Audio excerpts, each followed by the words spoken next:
The smoke alarm screamed before I even opened my eyes. Some people wake up to birdsong. I woke up to the shrill cry of impending disaster again. I stumbled into the kitchen, still tangled in the warmth of last night's dreams. And there he was, Logan, the human embodiment of a kitchen fire hazard. His dark hair stuck out like he'd wrestled a thunderstorm, and a cloud of smoke rose from the pan as if it had given up on life entirely. "Relax," he said, waving a dish towel like a white flag. "I had it under control." "You mean the smoke detector had it under control?" I shot back, yanking the pan off the burner before the pancakes turned into charcoal souvenirs. Logan's grin was shameless. "You like playing hero." He had that infuriating kind of confidence, the kind that made every disaster feel like a private joke. And even now, with my apartment smelling like a burnt toast convention, my heart betrayed me, skipping a beat at the sight of his dimple cutting through the chaos. I met him 2 years ago in the most unromantic place imaginable, a fluorescent-lit grocery aisle at midnight. I was a broke college sophomore. He was a mechanic closing in on 35, buying a single loaf of bread like a man with a secret. He'd caught me staring at the ridiculous cereal options, and without a word, he dropped a box of Honey O's into my basket. "For when life feels too serious," he'd said. That night, I ate half the box and decided I'd never meet anyone like him again. But being with Logan was not a neat Hallmark montage. He was stubborn in ways that left bruises on my patience. He'd built walls of silence around his past divorce papers buried in the drawer, a history of late-night fights with no one to fight anymore. And me? I was 21, all nerves and restless ambition, still trying to figure out who I was when no one was watching. Sometimes our differences clashed like storm fronts. He'd retreat into a brooding quiet, and I'd fill it with words, too many, too fast. He'd pull back, and I'd wonder if the age gap was an invisible fault line we were doomed to trip over. That morning, as the smoke cleared, Logan leaned against the counter, eyes softening just enough to let the world in. "You didn't have to jump in," he said quietly. "I always do," I replied, scraping the worst of the burnt batter into the trash. The thing about loving someone like Logan is that you start to measure time in small mercies. The rare nights when he talks about his childhood in a slow, gravelly voice, the mornings when he makes coffee before I wake, the moments when his hand finds mine without hesitation. He reached for the skillet again and I caught his wrist.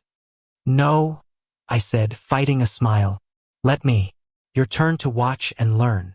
His laugh was low, almost disbelieving. "You think pancakes will fix everything?" "Not everything," I said, pouring a perfect circle of batter. "Just us." Outside, a January wind rattled the windows. Inside, the kitchen filled with the soft sizzle of pancakes and the kind of silence that doesn't need words. Logan leaned closer, his shoulder brushing mine. "You're going to spoil me," he whispered. I kept my eyes on the pan, afraid that if I looked at him, the truth would be too loud. I already had. For weeks we'd danced on the edge of something unnamed, something both of us were afraid to claim. He feared the weight of his past would drag me under. I feared the world's questions, the raised eyebrows, the whispered judgments. But that morning, with the smell of batter and smoke curling between us, something shifted. His hand lingered on the small of my back, steady and warm, the kind of touch that said more than any confession could. When the first batch was done, I slid a pancake onto his plate. "Don't burn this one," I teased. He didn't laugh.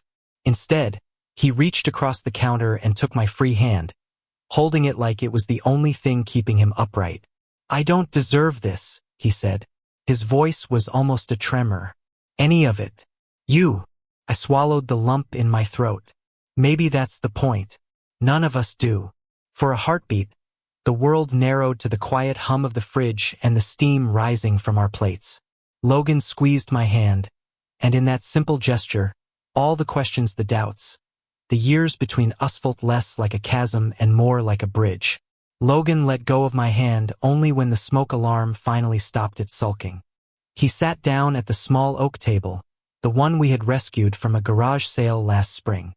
Its surface was still scarred with someone else's memories rings from old coffee mugs, scratches from a cat we never met. Somehow, it fit us. I joined him with a plate of pancakes that actually looked like pancakes this time.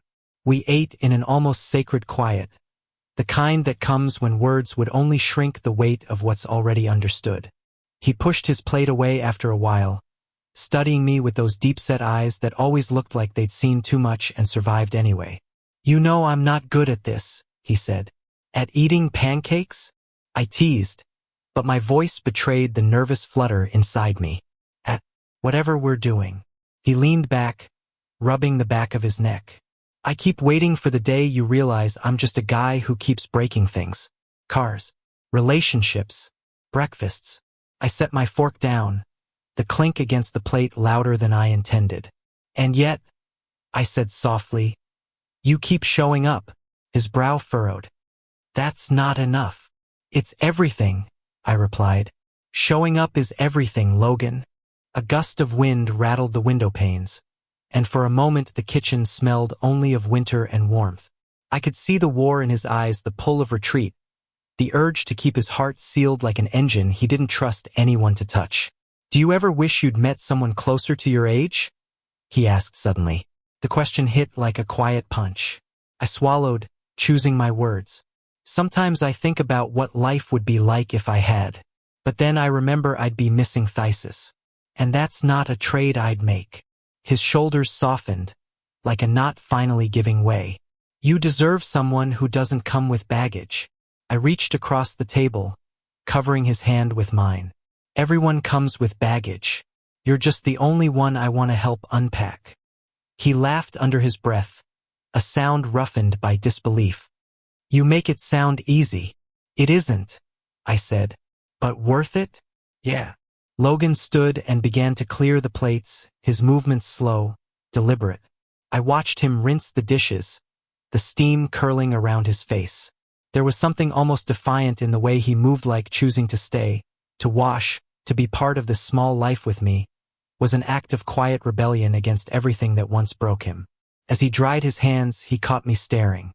"What? You?" I said simply. He rolled his eyes, but his smile betrayed him. "You're ridiculous." I walked over, resting my head lightly against his shoulder. "You love it."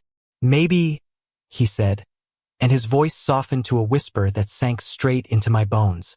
"Yeah, maybe I do." Weeks passed, and winter loosened its grip.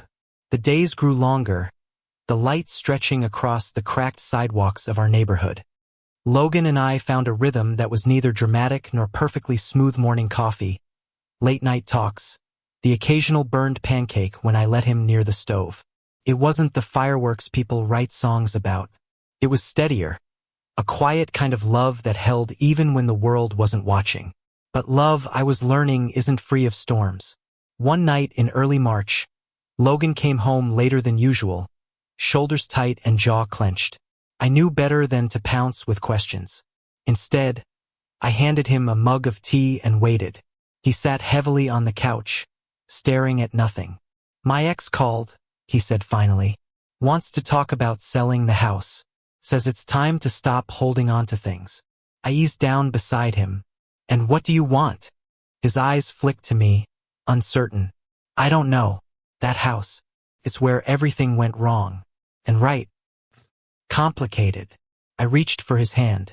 "Then maybe letting go isn't about her. Maybe it's about giving yourself permission to move forward." Logan's grip tightened around mine. "I keep thinking about the man I used to be, the one who thought love meant never failing. I'm scared I'll fail you too." "You will," I said without hesitation. His head snapped toward me, startled. "Eventually," I added. "So will I. We'll hurt each other sometimes. But we'll also forgive each other. That's what makes it real." He exhaled, a long, shaky breath. "You always know what to say." "Not always," I said, resting my head on his shoulder. "But enough, I hope." The silence that followed wasn't heavy. It was the kind that builds a home.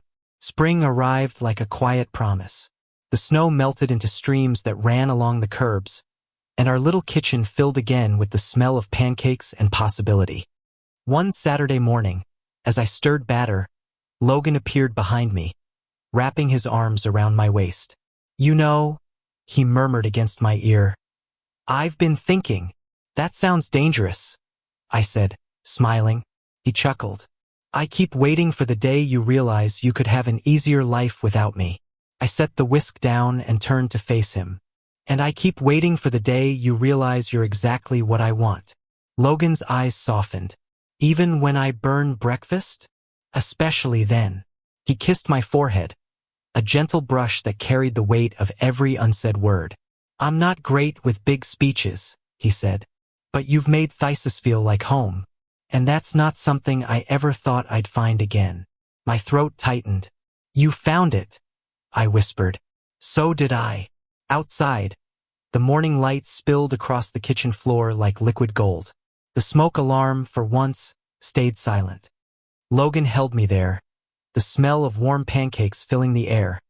And in that simple, quiet moment I understood. Happiness wasn't a grand revelation.